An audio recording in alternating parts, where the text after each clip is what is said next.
ಯಜಮಾನ್ರೆ, ನೀವು ಮಾತಾಡೋದನ್ನೆಲ್ಲ ನಾನು ಕೇಳಿಸ್ಕೊಂಡೆ. ನೀನೇನು ಯೋಚನೆ ಮಾಡಬೇಡ ಮಾಚರಣಿ. ನೀನೇನು ಕ್ಷಮಿಸೋಕ್ಕಾಗದಿರುವಂಥ ತಪ್ಪೇನು ಮಾಡಿಲ್ವಲ್ಲ. ಆದರೆ ನೀನು ಯಾಕೆ ಹೀಗೆ ಮಾಡಿದೆ ಅಂತ ಪ್ರೀತು ಗೊತ್ತಿಲ್ವಲ್ಲ. ಅವನು ಆ ರೀತಿ ನಡ್ಕೊಂಡ ಅಂತ ನೀನು ಬೇಜಾರಾಗಬೇಡಮ್ಮ. ಅವನು ಎಷ್ಟು ಕ್ಲೋಸ್ ಆಗಿರ್ತಾನೋ ಅವನಿಗೆ ಅಷ್ಟೇ ಹಠ ಇದೆ. ಅವನ ಥರ ಮಗು ಥರ. ಕೋಪ ಬಂದಾಗ ಅವನಿಗೆ ಎದುರು ಥರ ಕೊಡದೆ ನೀನು ಸೈಲೆಂಟ್ ಆಗಿದ್ಬಿಡು. ಆಮೇಲೆ ಅವನೇ ಸರಿ ಹೋಗ್ತಾನೆ. ಇವಾಗ ಪ್ರೀತು ಹತ್ರ ನಾನು ಮಾತಾಡ್ತೀನಿ. ಬನ್ನಿ.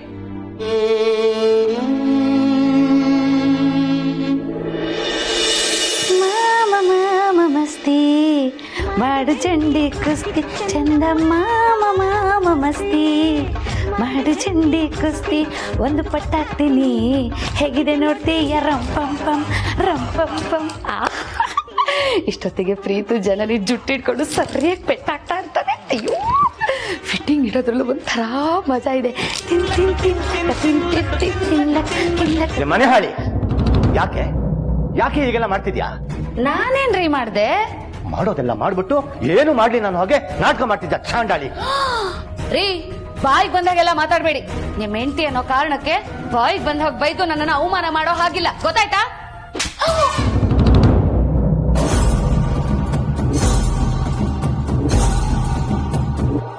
ಏಯ್, ನೀನು ಮಾಡಿರೋ ಕಚಡ ಕೆಲಸಕ್ಕೆ ನನ್ನ ಜಾಗದಲ್ಲಿ ಬೇರೆ ಯಾರಾದ್ರೂ ಇದ್ದಿದ್ರೆ ಈ ಮನೆಯಿಂದ ಒದ್ದು ಆಚೆ ಓಡಿಸಿರೋರು ಅಲ್ವೇ?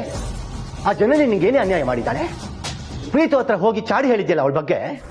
ಚೆನ್ನಾಗಿರೋ ಸಂಸಾರ ಮುರಿಯೋದ್ರಿಂದ ನಿನ್ಗೆ ಏನ್ ಸಿಗತ್ತೆ ದಾಮಿನಿ? ರೀ, ನಾನೆಲ್ರಿ ಚಾಡಿ ಹೇಳ್ದೆ? ಜನನಿ ನಡ್ಕೊಳ್ತಿರೋ ರೀತಿ ಸರಿ ಇಲ್ಲ. ನಿನ್ ಹೆಂಡತಿನ ಸ್ವಲ್ಪ ಹದ್ಬಸ್ತಲ್ಲಿ ಇಟ್ಕೊಳಪ್ಪ ಪ್ರೀತು ಅಂತ ಹೇಳ್ದೆ. ಅದ್ ತಪ್ಪೇ. ನೋಡು, ಅವರಿಬ್ರು ಅನ್ಯೋನ್ಯವಾಗಿದ್ದಾರೆ. ಅವರಿಬ್ಬರ ಮಧ್ಯೆ ಏನೇ ಸಮಸ್ಯೆ ಬಂದ್ರು ಅದನ್ನು ಬಗೆಹರಿಸೋದಕ್ಕೆ ಈ ಮನೆ ಅತ್ತಿಗೆ ಇದ್ದಾರೆ ಅನ್ನೋದನ್ನ ಮರಿಬೇಡ.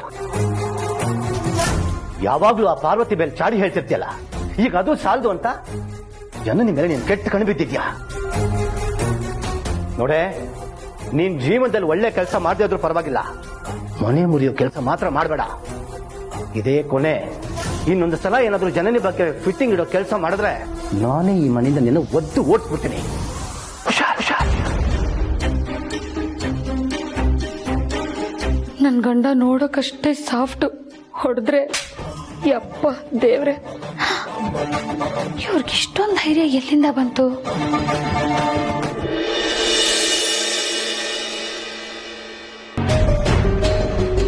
ಪ್ರೀತು, ಏನಾಗಿದೆ ನಿನಗೆ? ಯಾಕೆ ಜನನ ಮೇಲೆ ಕೂಗಾಡ್ತಾ ಇದೆಯಾ? ಓ, ಆಗ್ಲೇ ಈ ವಿಷಯ ಭಾವನವ್ರಿಗೂ ಹೋಗ್ಬಿಡ್ತಾವ? ಪರವಾಗಿಲ್ಲ, ತುಂಬಾ ಸ್ಪೀಡ್ ಆಗೇ ಇದೆಯಾ. ಇದೇ ಸ್ಪೀಡ್ ಮೇಂಟೈನ್ ಮಾಡಿ ಗಂಗೆ ತರದಿರೋದಕ್ಕೆ ಏನ್ ಕಾರಣ ಅಂತ ಹೇಳಿದಿದ್ರೆ ಇಷ್ಟೆಲ್ಲ ಸಮಸ್ಯೆ ಆಗ್ತಾನೆ ಇರಲಿಲ್ಲ. ಪ್ರೀತು, ಬಾಯಿಗೆ ಬಂದಾಗ ಮಾತಾಡ್ಬೇಡ. ಜನನೇ ನನ್ನ ಹತ್ರ ಬಂದು ನಿನ್ ಬಗ್ಗೆ ಕಂಪ್ಲೇಂಟ್ ಹೇಳಿಲ್ಲ. ಪಾಪ, ನೀನ್ ಬೈತಿದ್ದಕ್ಕೆ ಅಳ್ತಾ ಕೂತಿದ್ಲು. ನಾನು ಪಾರ್ವತಿ ನೋಡಿ ಏನ್ ವಿಷಯ ಅಂತ ಕೇಳಿ ನಿನ್ನ ಹತ್ರ ಮಾತಾಡಕ್ಕೆ ಅಂತ ಬಂದ್ವಿ. ಅಲ್ಲ, ಜನನಿ ಗಂಗೆ ಯಾಕೆ ತರಲಿಲ್ಲ ಅನ್ನೋದು ನಿನ್ಗೆ ಅಷ್ಟೊಂದು ಇಂಪಾರ್ಟೆಂಟಾ? ಹೌದು ಬ್ರೋ, ತುಂಬಾನೇ ಇಂಪಾರ್ಟೆಂಟ್. ಇವತ್ತು ಈ ವಿಷಯ ಮುಚ್ಚಿಟ್ಲು, ನಾಳೆ ಬೇರೆ ವಿಷಯ ಮುಚ್ಚಿಡಲ್ಲ ಅಂತ ಏನ್ ಗ್ಯಾರಂಟಿ?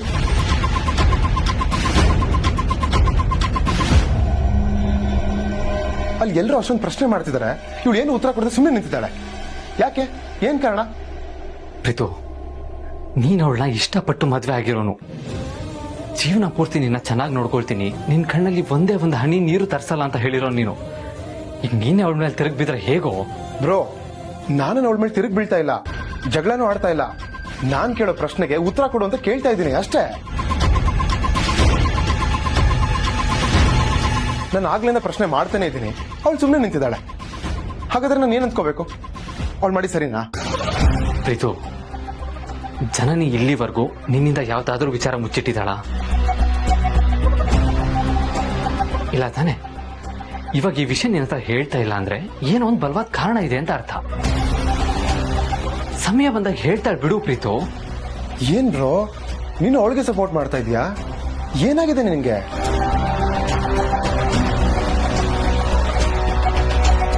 ಪಾರ್ವತಿ, ನೀನಾದ್ರೂ ಹೇಳು, ಜನನಿ ಮಾಡಿರೋದು ತಪ್ಪು ತಾನೆ?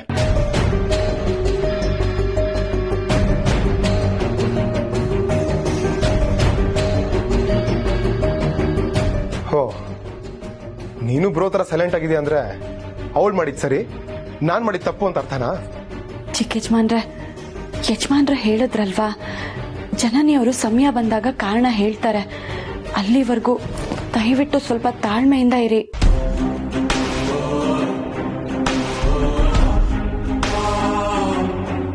ಅಲ್ಲ, ಆಗ್ಲಿಂದ ಇಬ್ರು ಅವಳ ಪರವಾಗಿ ಮಾತಾಡ್ತಿದಾರಲ್ಲ, ಯಾರಾದ್ರೂ ಒಬ್ರಾದ್ರೂ ಜನನಿಗೆ ನೀನ್ ಯಾಕೆ ಈ ತರ ಮಾಡಿದೆ ಅಂತ ಪ್ರಶ್ನೆ ಕೇಳಿದ್ರ?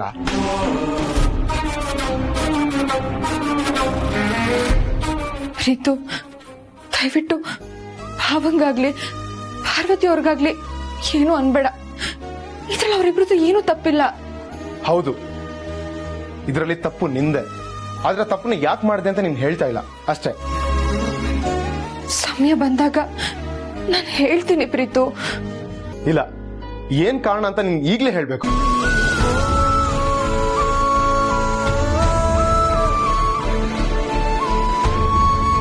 ಯಾಕೆ ಪ್ರೀತು ಇಷ್ಟೊಂದು ಹಠ ಮಾಡ್ತಾ ಇದೀಯಾ? ಪಾಪ ಅವಳು ಹೇಳ್ತೀನಿ ಸ್ವಲ್ಪ ಸಮಯ ಕೊಡು ಅಂತ ಹೇಳ್ತಾ ಇದ್ದಾಳಲ್ಲ. ಆಗಲ್ಲ ಬ್ರೋ, ನನಗೆ ನಿನ್ನಷ್ಟು ತಾಳ್ಮೆ ಇಲ್ಲ. ಇವಳಿಂದಾಗಿ ಇವತ್ತು ನಾನ್ ತಲೆ ತೆಗ್ಸೋ ಆಯ್ತು. ಪಾಪ ಮಾಮ್ ಇವಳ ಮೇಲೆ ಎಷ್ಟು ನಂಬಿಕೆ ಇಟ್ಕೊಂಡಿದ್ದಾರೆ ಗೊತ್ತಾ?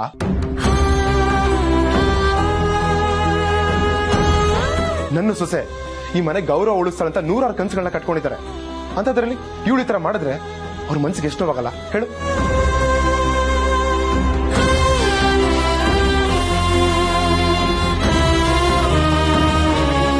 ಆಯ್ತು ಪ್ರೀತು, ನಾನು ಯಾಕೆ ಗಂಗೆ ತರ್ಲಿಲ್ಲ ಅನ್ನೋ ಸತ್ಯ ನಿನಗೆ ಗೊತ್ತಾಗ್ಬೇಕು ತಾನೆ?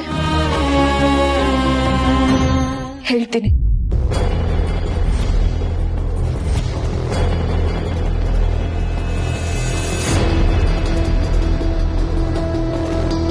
ಆಯ್ತು, ನೀನ್ ಏನೇ ಹೇಳೋದಿದ್ರು ಮಾಮ್ ಮುಂದೆ ಹೇಳು ಬಾ. ಪ್ರೀತು, ಏನ್ ಮಾಡ್ತಾ ಇದೀಯಾ ಇವಾಗ? ಅಮ್ಮನ ಮುಂದೆ ಯಾಕೆ? ಯಾಕಂದ್ರೆ ಸತ್ಯ ಏನಂತ ಗೊತ್ತಾಗಬೇಕು ಬ್ರೋ. ಅದನ್ನ ಇವಳು ಮಾಮ್ ಮುಂದೆ ಹೇಳ್ಬೇಕು. ನೀವು ಬನ್ನಿ. ಪ್ರೀತು, ಒಂದ್ ನಿಮಿಷ ನಾನು ಹೇಳೋದನ್ನ ಕೇಳು. ಸಾರಿ ಬ್ರೋ, ನಾನೀಗ ಜನನಿ ಹೇಳೋ ಕಾರಣ ಕೇಳಿಸ್ಕೊಳ್ಳೋದು ಬಿಟ್ರೆ ಬೇರೆ ಯಾರ ಮಾತನ್ನು ಕೇಳೋಂತ ಮನಸ್ಥಿತಿಲಿಲ್ಲ. ಬಾ.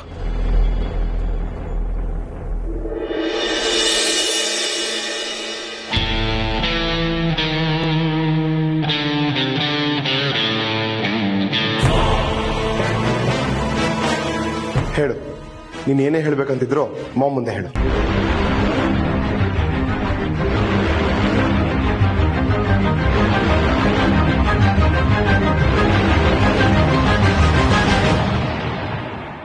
ಪ್ರೀತು, ಈಗ ಏನಾಗೋಗಿದೆ ಅಂತ ಅವಳನ್ನ ಇಲ್ಲಿ ಕರ್ಕೊಂಡು ಬಂದಿದೀಯಾ?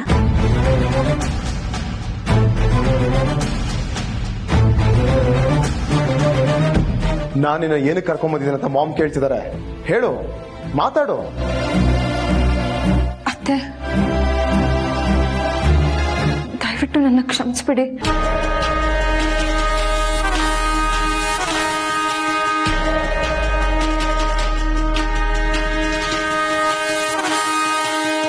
ನೀನ್ ತಪ್ಪು ಮಾಡಿದ್ರೆ ತಾನೇ ಕ್ಷಮಿಸೋದಕ್ಕೆ.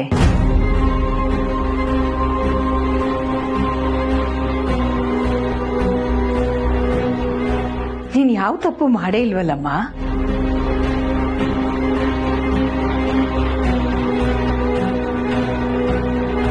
ಮಾಮ್ ಏನ್ ಹೇಳ್ತಾ ಇದ್ದೀರಾ? ಪೂಜೆ ಗಂಗೆ ತರ್ತೀನಿ ಅಂತ ಹೇಳಿ ಹೋದವಳು ಬಂದಿದ್ದೆ ಪೂಜೆ ಆದ್ಮೇಲೆ. ಹಾಗಿರ್ಬೇಕಾರೆ ಇವಳು ತಪ್ಪು ಮಾಡಿಲ್ಲ ಅಂತ ಹೇಳ್ತಿದ್ದೀರಾ? ಇವಳು ಮಾಡಿರೋ ತಪ್ಪು ತಾನೆ. ಅತ್ತೆ, ನನ್ನಿಂದ ಎಲ್ರಿಗೂ ಬೇಜಾರಾಗಿದೆ. ಪೂಜೆಗೆ ಗಂಗೆ ತರದೇ ಇದ್ದಿದ್ದು ನನ್ನ ತಪ್ಪೆ. ದಯವಿಟ್ಟು ನನ್ನ ಕ್ಷಮಿಸ್ಬಿಡಿ ಅತ್ತೆ. ನೀನ್ ಯಾಕೆ ಗಂಗೆ ತರ್ಲಿಲ್ಲ ಅನ್ನೋದು ನನಗೆ ಗೊತ್ತಮ್ಮ ಜನನಿ.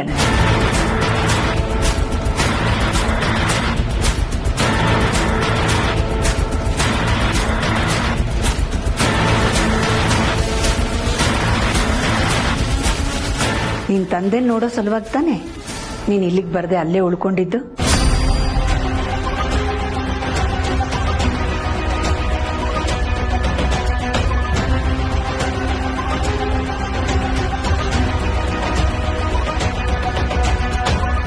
ಹೌದು ಅತ್ತೆ, ನನ್ನ ನೋಡೋದಕ್ಕೆ ಅಪ್ಪ ಅಪ್ಪ ಬಂದಿದ್ರು.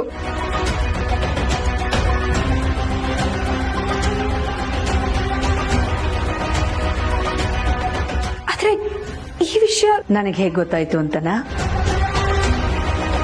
ಜನನಿ, ಇಲ್ಲಿ ಮೊದಲು ಪೂಜೆ ಮಾಡುವಾಗ ನಿನ್ನ ಮುಖದ ಮೇಲಿದ್ದ ಬೇಸರ ನೀನು ವಾಪಸ್ ಬಂದಾಗ ಇರಲಿಲ್ಲ.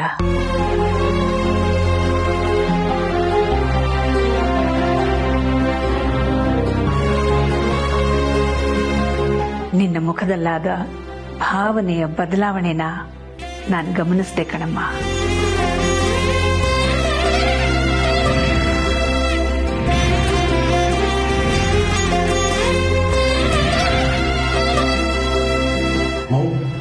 ಏನ್ ಹೇಳ್ತಾ ಇದ್ದೀರಾ? ಜನನಿ ನೋಡಕ್ಕೆ ಅವ್ರ ತಂದೆ ಬಂದಿದ್ರಾ? ಹೌದು, ಅದಕ್ಕೋಸ್ಕರನೇ ಜನನಿ ಗಂಗೆ ತರಲಿಲ್ಲ, ಬದಲಿಗೆ ಪಾರ್ವತಿ ತಂದಿದ್ದು.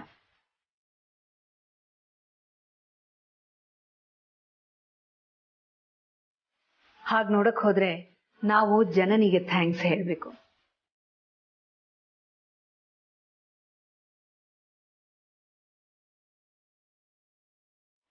ಇಷ್ಟು ವರ್ಷ ನಮ್ಮ ಮೇಲೆ ದ್ವೇಷ ಕಾಡ್ತಾ ಇದ್ದ ವೀರಣ್ಣ ಇವತ್ತು ಜನನಿಯಿಂದಾಗಿ ನಮ್ಮ ಮನೆ ಒಳಗ್ ಬರ್ದೇ ಇದ್ರೆ ಏನು, ಕಂಪೌಂಡ್ ಒಳಗಡೆ ಆದ್ರೂ ಕಾಲಿಡೋ ಹಾಗಾಯ್ತಲ್ಲ.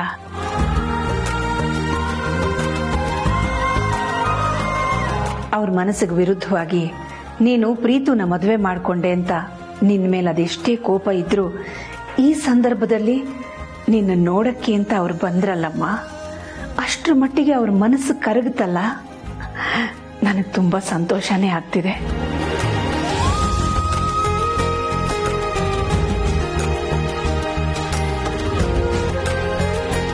ಹೆಣ್ಣಿಗೆ ಹೆತ್ತೋರಿಗಿಂತ ದೊಡ್ಡೋರು ಬೇರೆ ಯಾರು ಅಲ್ಲ. ಅವರಿಗೆ ಅವಳ ಆದ್ಯತೆ ಕೊಡಬೇಕು, ಅದು ಅವಳ ಕರ್ತವ್ಯ ಕೂಡ. ಅದನ್ನೇ ನಮ್ಮ ಜನನಿ ಮಾಡಿರೋದು.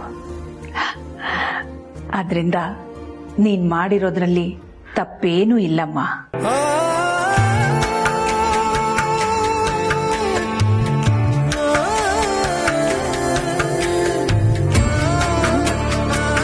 ಜನನಿ, ಇಂಥ ದಿನಕ್ಕೋಸ್ಕರನೇ ನೀನ್ ಕಾಯ್ತಾ ಇದ್ದೆ ಅಲ್ವಾ? ಇಷ್ಟು ದಿನ ಕಾದಿದ್ದಕ್ಕೂ ಸಾರ್ಥಕ ಆಯ್ತು. ಸಂತೋಷ ತಾನೆ? ಮತ್ತೆ ಅಪ್ಪ ನನ್ನ ನೋಡೋದಕ್ಕೆ ಬರ್ತಾರೆ ಅನ್ನೋ ವಿಷಯ ನನಗ್ ಗೊತ್ತೇ ಇರ್ಲಿಲ್ಲ. ಅವ್ರನ್ನ ನಾನು ನೋಡಿದಾಗ ಒಂದು ಕ್ಷಣ ನನ್ನನ್ನೇ ನಾನು ನಂಬೋದಕ್ಕಾಗ್ಲಿಲ್ಲ ಅತ್ತೆ. ಇದಕ್ಕೆಲ್ಲ ಕಾರಣ ನಮ್ಮ ಪಾರ್ವತಿ ಅವರು.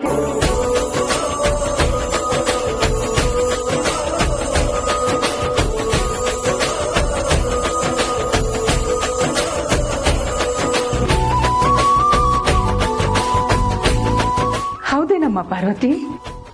ಅಮ್ಮ, ಗೊಂಬೆ ತರೋದಕ್ಕೆ ಅಂತ ಮಾರ್ಕೆಟಿಗೆ ಹೋಗಿದ್ದೆ.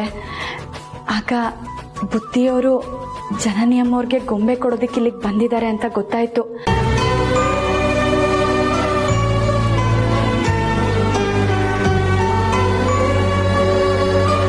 ಆಗ ಅವ್ರ ಹತ್ರ ಮಾತಾಡಿ ನಿಮ್ಮ ಮಗಳನ್ನ ನೋಡೋದಕ್ಕೆ ಬರಲೇಬೇಕು ಅಂತ ಬೇಡ್ಕೊಂಡೆ. ಮೊದಲು ಅವ್ರ ಮನ್ಸು ಕರಗಲಿಲ್ಲ, ಆಮೇಲೆ ಅವರೇ ಮನೆಗೆ ಬಂದ್ರಮ್ಮ.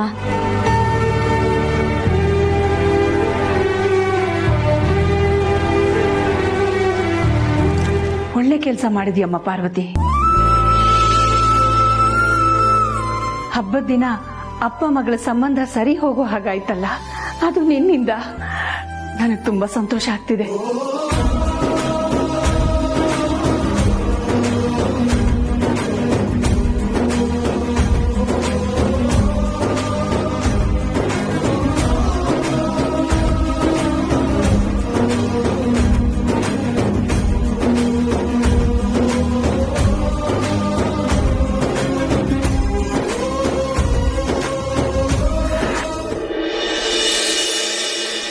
ಎಲ್ಲ ಜೀವಿಗಳಿಗೂ ಬದುಕಲು ಸಮಾನ ಹಕ್ಕಿದೆ.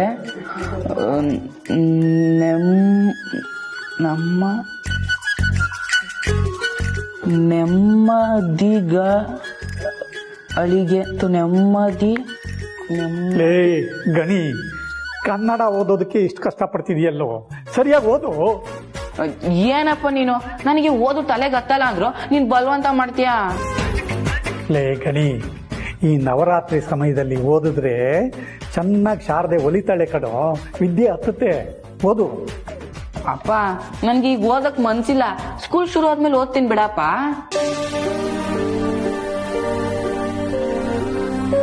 ಲೇ ಗಣಿ, ನೀನಾದ್ರೂ ಚೆನ್ನಾಗಿ ಓದಿ ಮುಂದೆ ದೊಡ್ಡ ಕೆಲ್ಸಕ್ಕೆ ಸೇರ್ಕೊಂಡು ನಿಮ್ಮ ಅಕ್ಕನ ಚೆನ್ನಾಗಿ ನೋಡ್ಕೋತೀಯ ಅನ್ಕೊಂಡಿದ್ದೆ, ಅದಕ್ಕೆ ಅನ್ಸಾಗೆ ಉಳಿದೋಗುತ್ತೆ ಬಿಡು.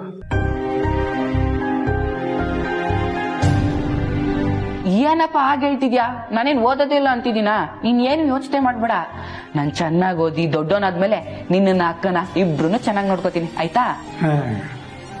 ಏನ್ ನೋಡ್ಕೋತೀಯ ಏನು? ನೋಡೋ ಗಣಿ, ನಿನ್ನ ಭವಿಷ್ಯ ನಿನ್ನ ಕೈನಲ್ಲಿದೆ. ನೀನ್ 4 ಅಕ್ಷರ ಕಲ್ತ್ರೆ ಯಾರ ಮುಂದೆ ತಲೆ ತಗ್ಗಿಸ್ದೆ ತಲೆ ಎತ್ತಿ ನಡಿಬೋದು. ಇಲ್ಲ ಅಂದ್ರೆ ನನ್ನ ಥರ ಯಾವ್ದಾದ್ರು ಕಾರ್ ಓಡಿಸ್ಕೊಂಡಿರ್ಬೇಕಾಗತ್ತೆ. ನಾನೇ ನಿನ್ ತರ ಕಾರ್ ಓಡ್ಸಲ್ಲ, ನೀನ್ ಓಡ್ಸೋ ತರ ಕಾರ್ಗಳನ್ನ ನಾನೇ ಕೊಂಡ್ಕೊಳ್ತೀನಿ, ನೋಡ್ತಾ ಇರು. ಕಾರ್ ಕೊಂಡ್ಕೊತಾನಂತೆ, ಕಾರು ಎದೆ ಸೀಳಿದ್ರೆ 4 ಅಕ್ಷರ ಇಲ್ಲ, ಇನ್ನು ನಾನು ಓಡಿಸೋ ಥರದ ಕಾರ್ ಕೊಂಡ್ಕೊಂಡ್ಬಿಡ್ತಾನೆ. ಏ ಗಣಿ, ನಾನು ಓಡಿಸೋ ಥರದ ಕಾರಿನ ಬೆಲೆನಾದ್ರೂ ಗೊತ್ತಿದೆಯೇನೋ ನಿನ್ಗೆ? ಅಪ್ಪ ನಾನ್ ಹೇಳಿದ್ದು ನಾಳೆನೇ ಆ ತರ ಕಾರ್ ತಗೊಳ್ತೀನಿ ಅಂತ ಅಲ್ಲ, ಮುಂದೊಂದ್ ದಿನ ಗ್ಯಾರಂಟಿ ತಗೊಳ್ತೀನಿ ಅಂತ, ಅರ್ಥ ಆಯ್ತಾ? ನೋಡೋಣ ಅದೇನ್ ತಗೋತೀಯ ಅಂತ. ನೋಡ್ತೀಯಾ, ಸುಮ್ನಿರಪ್ಪ. ಈಗೇನು ನಿನ್ ಇಷ್ಟದಂತೆ ನಾನು ಚೆನ್ನಾಗಿ ಓದಿ ಒಳ್ಳೆ ಕೆಲ್ಸಕ್ಕೆ ಸೇರ್ಕೋಬೇಕು ಅಷ್ಟೇ ತಾನೇ? ಆಯ್ತು ಬಿಡು, ದೊಡ್ಡ ಕೆಲ್ಸ ಸೇರೋದ್ನ ಮುಂದಕ್ಕೆ ನೋಡ್ಕೊಳ್ಳೋಣ, ಈಗಂತೂ ಚೆನ್ನಾಗಿ ಓದ್ತೀನಿ.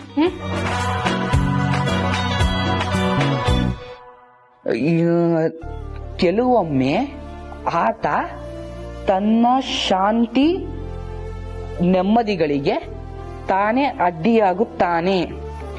ಮನುಷ್ಯ ಮಾಡುತ್ತಿರುವ ಸಾಧುವಲ್ಲದ ಕಾರ್ಯಗಳನ್ನು ಪ್ರಾಣಿಗಳ ಮೂಲಕ ಹೇಳಿಸಿ ಆ ಮೂಲಕ ಆತನನ್ನು ಯೋಚನೆಗೆ ಹಚ್ಚುವುದು ಇಲ್ಲಿನ ಆಶಯವಾಗಿದೆ.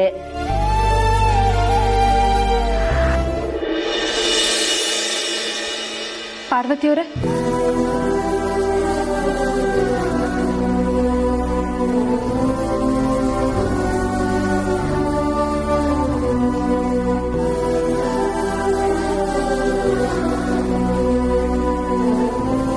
ಅಯ್ಯೋ ಜನನಿಯವ್ರಿಗೆ ಏನ್ ಮಾಡ್ತಾ ಇದ್ದೀರಾ? ನೀವ್ ನನಗ್ ಮಾಡಿದ ಉಪಕಾರಕ್ಕೆ ಇದಕ್ಕಿಂತ ಮಿಗಿಲಾದದ್ ನಾನೇನಾದ್ರೂ ಮಾಡ್ಬೇಕು. ಆದ್ರೆ ಸದ್ಯಕ್ಕೆ ನನ್ ಮನ್ಸಿಗೆ ಅನ್ಸಿದಿಷ್ಟೆ, ಅದಕ್ಕೆ ಕೈ ಮುಗಿತಿದ್ದೀನಿ. ಅಯ್ಯೋ, ಅಂತ ಕೆಲಸ ನಾನೇನ್ ಮಾಡ್ದೆ ಜನನಿಯವ್ರೆ? ನೋಡಿ, ಈ ನಿಮ್ ಗುಣನೇ ಎಲ್ರಿಗೂ ಇಷ್ಟ ಆಗೋದು.